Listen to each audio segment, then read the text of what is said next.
Cilvēki nāk pie tevīm tikai tad, kad tev ir enerģija.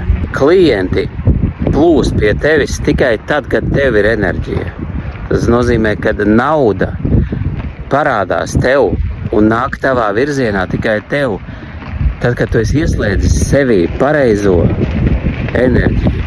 Cilvēki gadus, 10 gadus, dzīves cenšas ar vienu un to pašu enerģiju radīt vairāk naudas. Tas ir tas pats, kā sisties pret sienu. Ja cilvēks velta laiku izzināt sevi, iemācīties aktivizēt sevi, vadīt, atbrīvoties no liekās enerģijas patēriņa, kā piemēram bailēm, aizvainojumam un kaunam un daudz dažādām destruktīvām sajūtām, kur aiziet šī te liekā enerģija. Ja cilvēks velta laiku, enerģiju, resursus, lai aktivizētu sevī noteiktas enerģijas, ar kurām viņš var augt, vairoties, radīt, tad viņš atslēgs sevi no šīs ciešanu un trūkuma enerģijas.